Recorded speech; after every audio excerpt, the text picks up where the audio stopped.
ذکر حق کی فکر حق کی سچی لگن مل جاتی ہے، قلب کو اللہ اللہ اللہ اللہ کی دھن مل جاتی ہے۔ ہم میں سے ہر شخص، ہر مسلمان، اس کی یہ خواہش و تمنا ہے کہ میں اللہ کا محبوب بن جاؤں، اللہ کا ولی بن جاؤں، اللہ کی عنایتیں، رحمتیں، برکتیں اس کے اوپر نازل ہونے لگے۔ لیکن اللہ کا محبوب بننے کے لیے اس نسخے پر عمل کرنا پڑے گا جو قرآن کریم میں بیان کیا ہے، ان تعلیمات کو اپنانا پڑے گا جو حضرت محمد الرسول اللہ صلی اللہ علیہ وسلم نے ارشاد فرمائی ہے، اور تمام انسانیت کے لیے قیامت تک وہ تعلیمات رہنما ہیں۔ ایک صحابی آقا دو جہاں کی خدمت میں آئے اور عرض کرنے لگے، اے اللہ کے رسول متی الساعہ، قیامت کب آئے گی؟ آپ نے فرمایا ویلک ما اعددت لها، افسوس ہے تیرے اوپر، تو قیامت کے بارے میں معلوم کرتا ہے، تو نے قیامت کے لیے کیا تیاری کر رکھی ہے؟ وہ قیامت کا منظر بڑا ہولناک ہوگا، 100,000 عالم ہولناکیوں کے اپنے اندر لیے ہوئے ہوگا۔ اس محشر کی المناکی کو الفاظ میں بیان نہیں کیا جا سکتا۔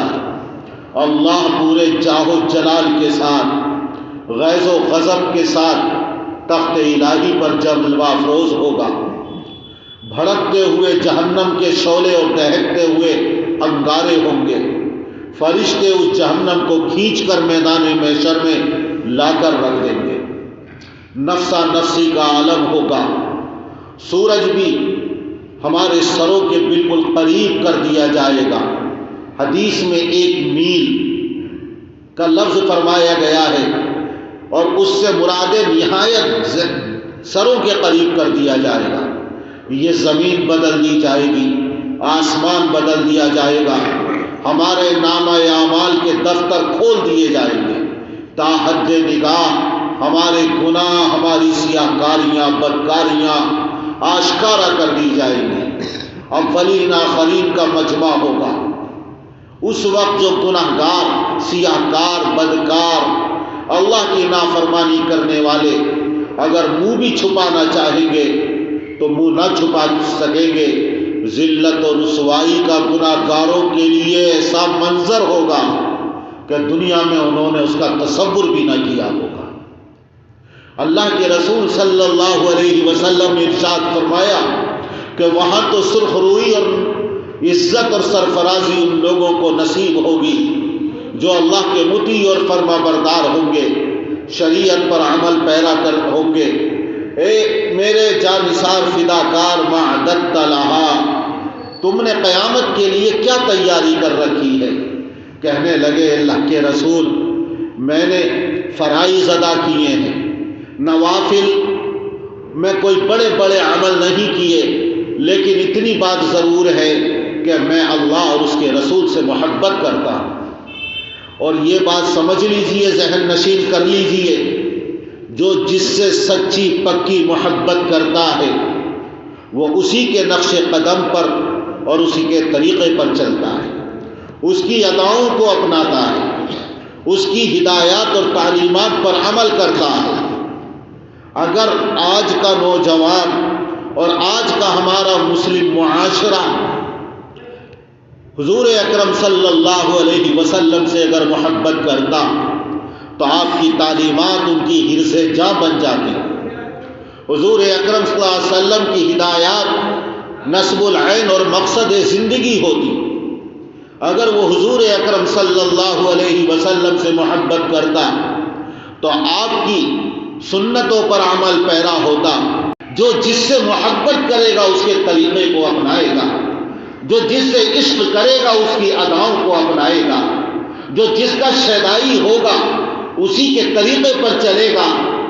ہمارے تمام اعمال یہ بتا رہے ہیں کہ ہم نے دعوت و اللہ اور اللہ کے رسول سے محبت کا کیا ہے، لیکن ہم غیر مسلموں کو طور و طریق کو اپنائے ہوئے ہیں. ہم نے سچی پکی اللہ اور اللہ کے رسول سے محبت نہیں کی. اور میں نے عرض کیا کہ جب اللہ اور اللہ کے رسول کی نافرمانی ہوتی ہے تو آسمانوں سے نفرت اور مبغوضیت کے فیصلے کر دیے جاتے ہیں. آج ہماری ذلت اور رسوائی کا پوری دنیا تماشا دیکھ رہی ہے. وہ کون سا مقام، کون سا علاقہ، کون سا ملک ہے، وہ ممالک ہوں چاہے جہاں اسلامی حکومت ہے یا مسلمانوں کی حکومت ہے، وہاں بھی آج مسلمان ذلت اور رسوائی کا سامنا کرنے پر مجبور ہیں، اس لیے کہ آج ہم نے اللہ اور اللہ کے رسول کے طریقے کو چھوڑ دیا. غرض یہ کہ صحابی نے جب کہا قیامت کب آئے گی تو حضور اکرم صلی اللہ علیہ وسلم نے ارشاد فرمایا تم ویلک ما اعددت لها، تم نے کیا تیاری کر رکھی ہے؟ تو انہوں نے کہا میں نے کوئی بڑے بڑے اعمال تو نہیں کیے، لیکن میں اللہ اور اس کے رسول سے محبت کرتا ہوں. حضور اکرم صلی اللہ علیہ وسلم نے فرمایا المرء مع من احب، جو جس سے اس دنیا میں محبت کرتا ہے عالم حشر میں وہ اسی کے ساتھ ہوگا. لیکن محبت صرف زبانی دعویٰ نہیں، محبت وہ معتبر ہے جس کے ساتھ اطاعت اور فرما برداری، جس کی پیروی کی جائے، جس کی تقلید کی جائے، جب وہ محبت معتبر ہوگی. ہم میں سے ہر شخص اللہ کا محبوب بننا چاہتا ہے، اللہ کا پیارا بننا چاہتا ہے. یہ نمازیں اور یہ روزے، یہ زکوٰۃ اور یہ صدقات، یہ اعمال صالحہ اور یہ عبادتیں، یہ قرآن کریم کی تلاوت، یہ رکوع اور یہ سجدے، یہ حج اور عمرے، آج یہ اللہ کا بندہ کیوں ادا کر رہا ہے؟ اسی لیے ادا کر رہا ہے کہ اللہ کا محبوب بن جاؤں، اللہ کا پیارا بن جاؤں. ہم میں سے ہر شخص چاہتا ہے کہ اللہ کی محبت ہمیں نصیب ہو جائے اور ہم اللہ کی نظر میں محبوب بن جائیں. دنیا بھی بن جائے گی اور آخرت بھی سنور جائے گی. دنیا اور آخرت میں اللہ تعالیٰ عزتیں اور سرفرازیاں اور عظمتیں عطا فرمائے گا. لیکن اگر ہم دنیا میں اللہ کے محبوب بننا چاہتے ہیں تو قرآن کریم میں اس کا نسخہ بتا دیا گیا. حضور اکرم صلی اللہ علیہ وسلم نے اس کا نتیجہ، اس کا پھل، اس کا ثمرہ کیا ہوگا اپنے پاک ارشادات میں اس کو بیان فرما دیا. قرآن کریم میں اللہ نے فرمایا کہ اگر تم اللہ کے محبوب بننا چاہتے ہو تو پھر اس دنیا میں تقوی اختیار کرو. اور تقوی یوں ہی نہیں مل جائے گا، گناہوں سے بچنا یوں ہی نصیب نہیں ہو جائے گا. ان جھمیلوں سے بچ کر اللہ کی طاعت اور عبادت میں مشغول ہوتے ہوئے اس دنیا کا سفر اسی طرح طے نہیں ہوگا، بلکہ جب طے ہوگا کہ کونوا مع الصادقین، اللہ کے نیک ولیوں، اللہ کے ولیوں کا، اللہ کے نیک بندوں کا ساتھ اختیار کر لو، معیت اختیار کر لو، ان کی ہم نشینی اور ان کی مجالست اختیار کر لو. امام غزالی رحمت اللہ علیہ نے اصلاح النفس کے 4 طریقے لکھے اور ان میں ایک طریقہ یہ لکھا ہے کہ جو شخص یہ چاہتا ہے کہ میری اصلاح ہو جائے، گناہوں کو میں چھوڑ دوں، طاعت اور عبادت پر کار بند ہو جاؤں، میں اللہ کا محبوب اور اللہ کا ولی بن جاؤں، تو وہ کسی اللہ والے کی صحبت کو اختیار کر لے. قرآن کریم میں اللہ نے فرمایا یا ایھا الذین آمنوا اتقوا اللہ وکونوا مع الصادقین، تقوی اختیار کرو، نیک لوگوں کا ساتھ اختیار کر لو. اللہ کے رسول صلی اللہ علیہ وسلم نے ارشاد فرمایا هم الجلساء لا یشقى جلیسهم، جو اللہ کے ولیوں کے پاس، اللہ کے نیک بندوں کے پاس بیٹھے گا، صحبت اختیار کرے گا، ان کی ہم نشینی اختیار کرے گا، کبھی بد نصیب اور محروم القسمت ہو نہیں سکتا. میرے آقا کا سچا فرمان هم الجلساء لا یشقى جلیسهم، یہ ایسے خوش نصیب ہیں، اللہ کے محبوب ہیں کہ ان کا ہم نشین اور ان کا مصاحب بھی اللہ کا محبوب اور پیارا بن جاتا ہے، نیک بخت اور سعید اور خوش نصیب بن جاتا ہے، محروم القسمت ہو نہیں سکتا. المرء مع من احبا، اس دنیا میں تم نے محبت کی ہے، آخرت میں اللہ تعالیٰ انہی کے ساتھ تمہارا حشر فرمائے گا.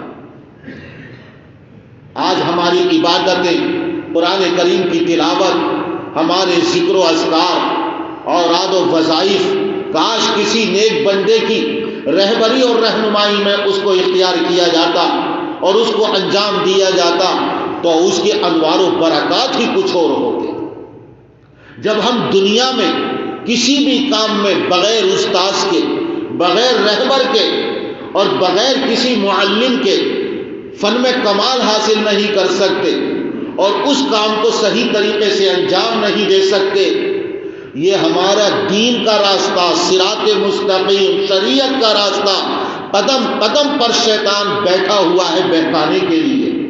شیطان انس بھی ہیں اور شیطان جن بھی ہیں۔ جب تک ہم کسی رہبر کا ساتھ نہیں پکڑیں گے اور اس کی رہبری میں ان کو انجام نہیں دیں گے، اس وقت تک ہم ان کو صحیح طریقے سے انجام نہیں دے سکتے۔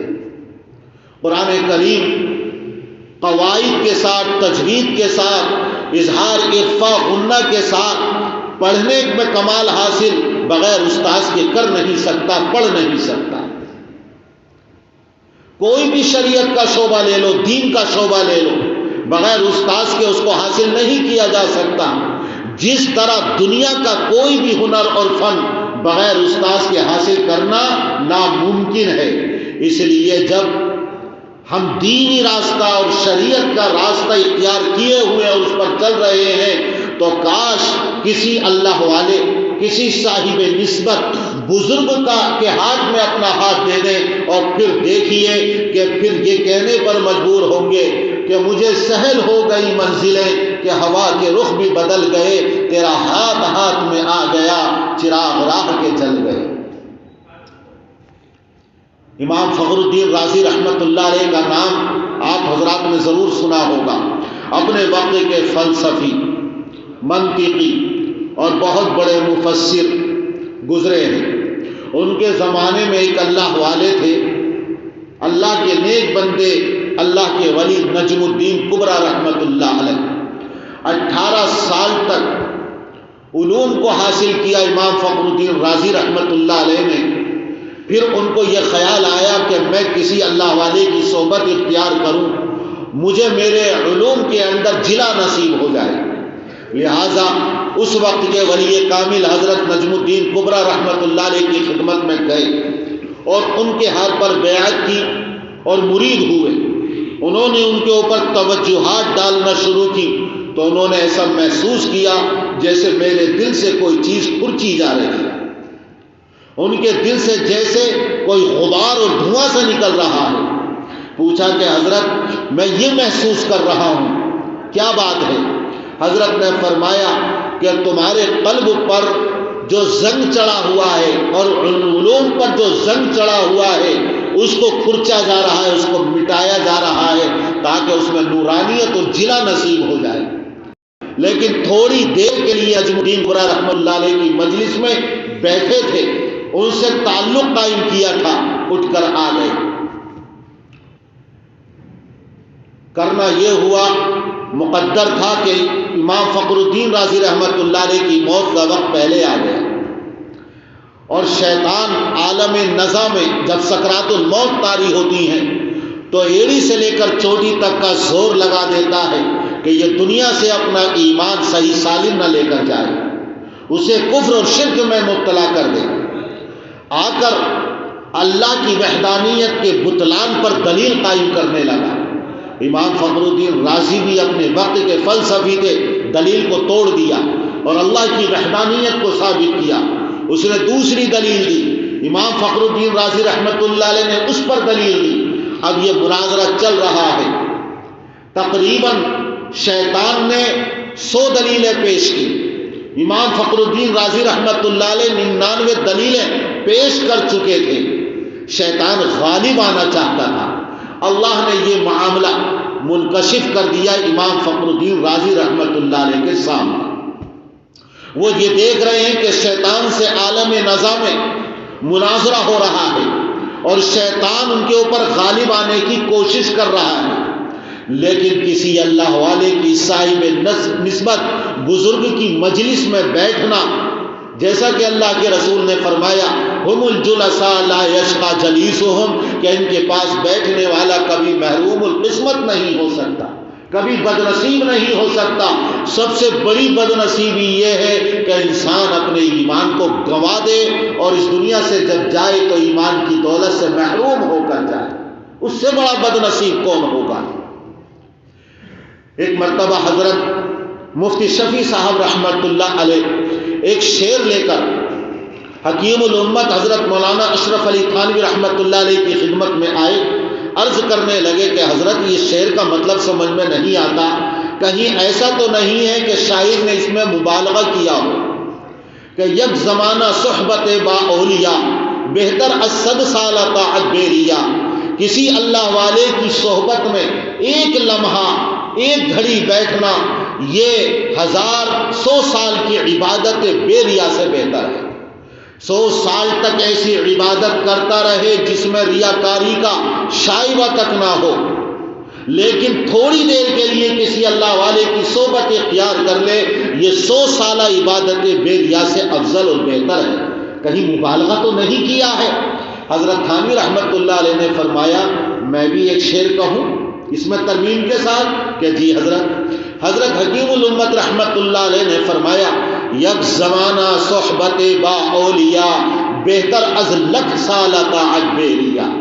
اس میں تو 100 سالہ لکھا، حضرت تھانوی نے فرمایا 100 سالہ، ایک زمانہ کسی اللہ والے کی صحبت اختیار کر لینا 100 سال کی عبادت بیریا سے بہتر اور افضل۔ اب اور حیرت میں پڑ گئے کہ حضرت وہ کیسے؟ حضرت نے فرمایا کہ دیکھو کوئی بڑے سے بڑا عالم ہو لیکن اہل اللہ سے اس کی نسبت نہ ہو، بڑے سے بڑا عابد ہو کسی صاحب نسبت بزرگ سے اس کا تعلق نہ ہو، بڑے سے بڑا نیک عمل کرنے والا ہو لیکن کسی صاحب نسبت بزرگ سے اس کا تعلق نہ ہو اور وہ رہبری حاصل نہ کرتا ہو تو اس کوئی گارنٹی نہیں ہے، شیطان اس کو بہکا سکتا ہے، گمراہ کر سکتا ہے، ایمان کو چھین سکتا ہے۔ بنو اسرائیل قوم میں کتنے ایسے واقعات ملیں گے کہ 500 سال تک انہوں نے عبادتیں کی ہیں لیکن شیطان ان کے اوپر ایسا غالب آیا کہ جب اس دنیا سے گئے ہیں تو کفر اور شرک کی حالت میں رخصت ہوئے۔ لیکن اگر کسی نے اللہ والے کی صحبت اختیار کر لی، میرے آقا کا سچا فرمان ضمانت اور گارنٹی ہے کہ اس کا ایمان محفوظ رہے گا۔ ہم الجلساء لا یشقى جلیسہم، ان کے پاس بیٹھنے والا کبھی بدنصیب محروم القسمت اور ایمان سے محروم ہرگز نہیں ہو سکتا۔ امام فخر الدین رازی رحمت اللہ علیہ تھوڑی دیر کے لیے اپنے وقت کے صاحب کرامت بزرگ اللہ کے ولی نجم الدین کبریٰ رحمت اللہ علیہ کی خدمت میں آئے تھے، ان کی صحبت اختیار کی تھی۔ نتیجہ یہ ہوا کہ آخری وقت میں شیطان جب غالب آنا چاہتا تھا اور اللہ کی وحدانیت کے بطلان پر اس نے اتنی ساری دلیلیں قائم کر دی، حضرت نجم الدین کبریٰ وضو کر رہے تھے، ان کے مرید شاگرد وضو کرا رہے تھے، اسی درمیان وہ مناظرے کا منظر اللہ نے ان کی آنکھوں کے سامنے کھول دیا۔ انہوں نے وہ برتن اور لوٹا لے کر جس سے وضو کر رہے تھے پھینک کر مارا اور زور سے یہ کہا کہ کہہ کیوں نہیں دیتا کہ میں بغیر دلیل کے اللہ کو ایک مانتا ہوں۔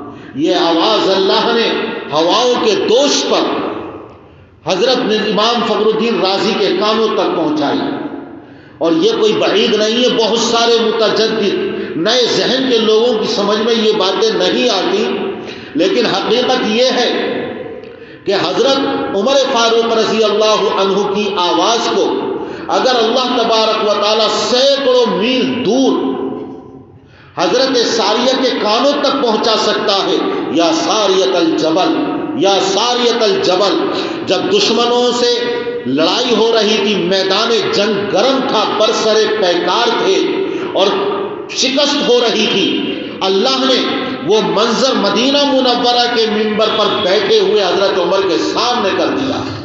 انہوں نے وہ منظر دیکھا اور آواز لگائی کہ یا ساریت الجبل، حاضرین جمعے کا دن ہے، حاضرین پریشان ہیں، کیا بات ہے؟ خطبے کے درمیان اچانک حضرت عمر فاروق یہ اعلان کر رہے ہیں اے ساریہ تم اپنا پشت پناہ پہاڑ کو بنا لو، لیکن جب اللہ نے فتح عطا فرمائی یہ آواز ان تک پہنچی اور انہوں نے پہاڑ کی طرف رخ کیا اور اس کو اپنا پشت پناہ بنا لیا، اور پھر جب یہ الغار کی ہے تو اللہ نے دشمنوں پر فتح عطا فرمائی۔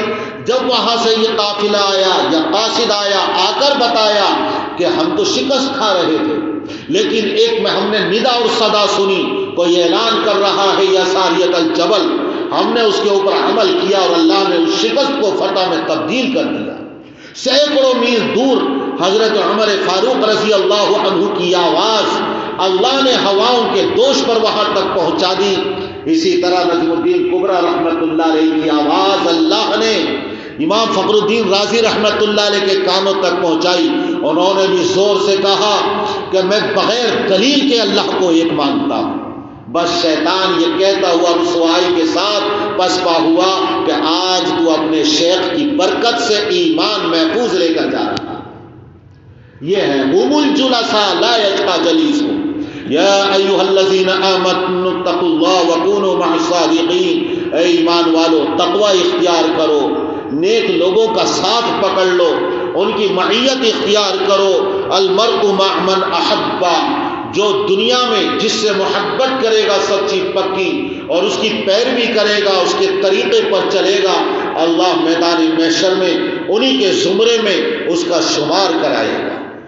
یہ اللہ کے نیک بندے ہیں، انہوں نے جو اللہ کے نیک بنی، آپ کے شہر بھوپال میں تو اولیاء کرام کی آمد ہوتی رہتی ہے، یہ تاریخی شہر ہے، یہ علم کا گہوارہ رہا ہے، علم کا مرکز رہا ہے۔